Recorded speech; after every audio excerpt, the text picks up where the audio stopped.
days are never ending, when the nights are feeling lonely, there's a place that I can go, where the birds are free to roam, in the sky, flying high, over fields of green, and where the stars inside the sky, we're the last ones shining bright, pushing through the storm tonight, we'll be burning on and on and on. We're the stars inside the sky, we're the last ones shining bright, pushing through the storm tonight, we'll be burning on and on and on.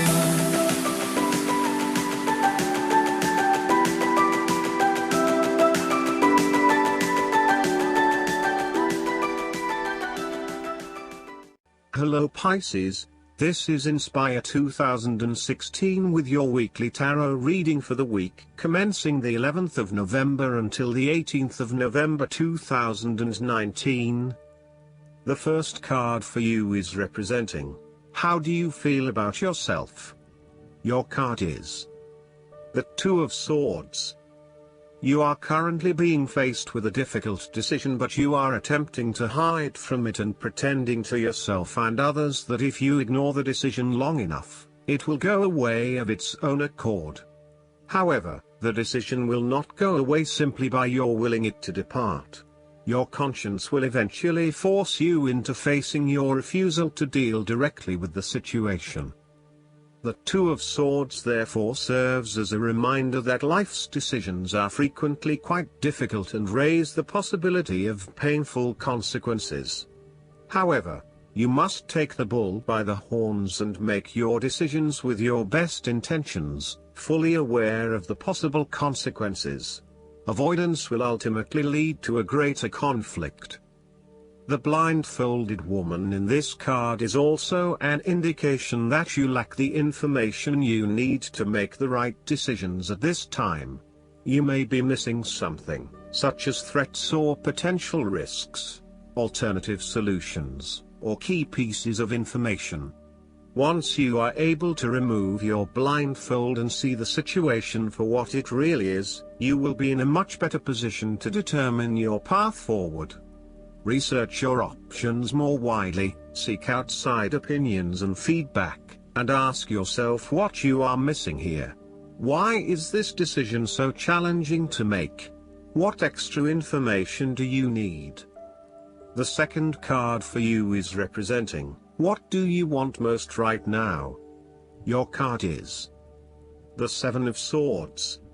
What do you want most right now is doing something in secret.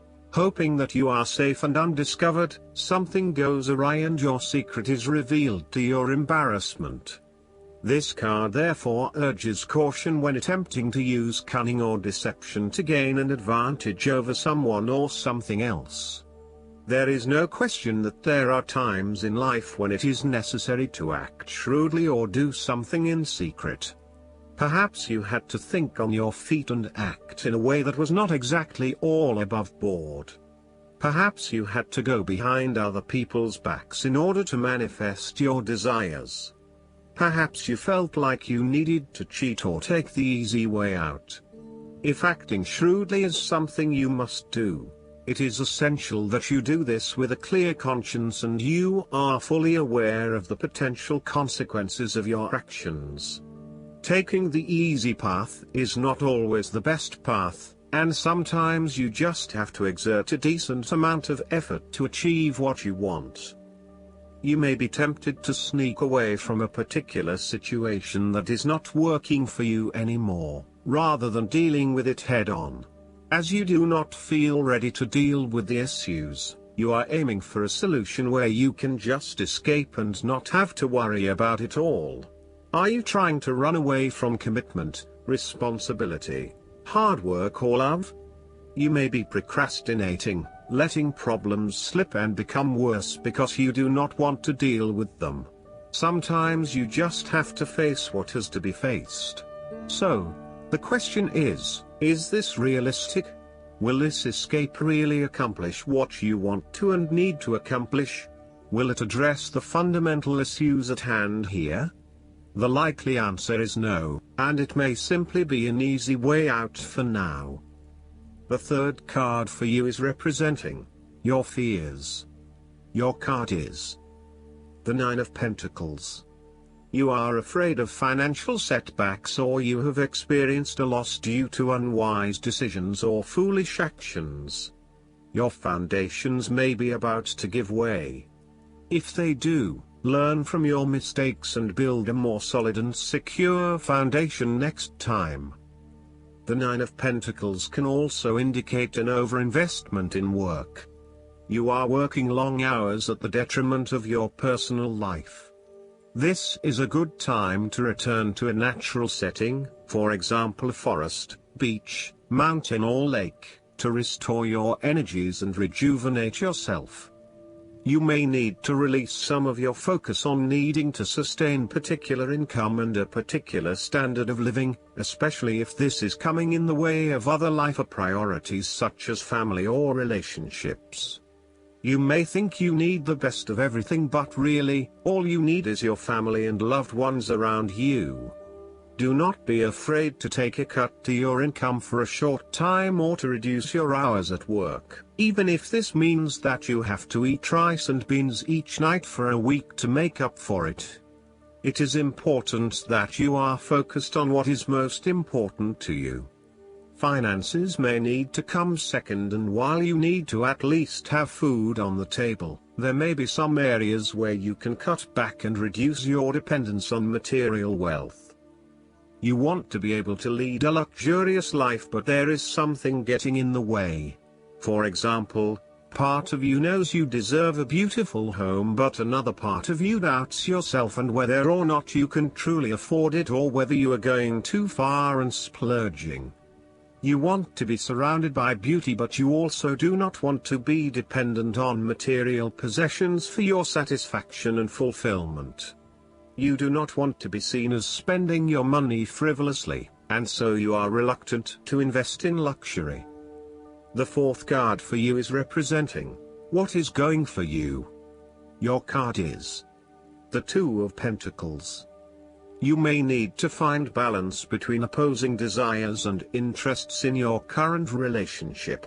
Life will always be uncertain, yet if you can produce balance and harmony among all the demands upon you, you will ultimately live happily and in prosperity. Thus, the Two of Pentacles serves as a reminder to remain alert, agile and patient as you attempt to juggle your family, your friends, work, finances, health and new challenges. You need to be very clear on your priorities and where you want to invest your time and energy. There is a tendency to be distracted by day-to-day affairs and general busyness, so prioritizing your activities and carefully managing your time is essential. The Two of Pentacles brings you back down to earth and reminds you to not only focus on your broader life goals, but to also make sure your day-to-day affairs are in order. This is a card of good time management and financial management, ensuring that your bills are paid on time, that you keep a record of all your appointments and daily commitments, etc. It may sound tedious having to focus your attention on these more mundane issues, but this card reminds you that sometimes getting on top of your daily affairs is as important as pursuing your broader life goals. The fifth card for you is representing what is going against you. The Three of Swords. You have recently gone through a difficult patch where perhaps a relationship has ended or has experienced challenging times, a loved one has passed, or you felt hurt from a situation that affected you deeply. Thankfully, this time has passed and you are on the path to recovery, realizing that with behind every cloud is a silver lining, and there are indeed other things in your life which you can feel happy about. You have reached a point where you can accept the pain and hurt and are ready to move on. Overall, you are finding it very hard to move on from a recent loss or heartbreak. This card suggests that inside you are still suffering emotionally from a previous loss and need to go through an emotional purging process to allow yourself freedom from your past. You are doing your best to leave this behind and make a new life, but it is still a long journey ahead. Be careful that you are not getting stuck in the moment of grief, and instead you are focused on leaving behind your past and embracing new opportunities. It is always hard to bear the pain of separation or understand why you have been inflicted with such sorrow. Learn to accept your situation so that the healing process will not become blocked. Allow yourself to experience the pain, give yourself the right to grieve and release the heartache. Let it go, and then, once the upset, pain and tears have gone, open the door to new experiences. If you are experiencing challenges in your relationships, the Three of Swords serves as a reminder to be the peacemaker. Never be afraid to say you are sorry. Always think before you speak so that you will not later regret what you have said. The last card for you is representing the likely outcome that you may have. Your card is the Nine of Wands. You feel as if you have come to the end of your fighting powers, but you have the skill and determination in reserve. You are in a position of strength, and by drawing upon all of your courage and abilities, you will prevail. Once the last obstacle is overcome, you are home free. The Nine of Wands encourages you to be resilient. You will continue to be opposed by hidden enemies, and your interests will be questioned. Even in the face of such adversity, when you are feeling battled and bruised, you need to be patient and vigilant. Be assured that you will eventually prosper if you maintain your position.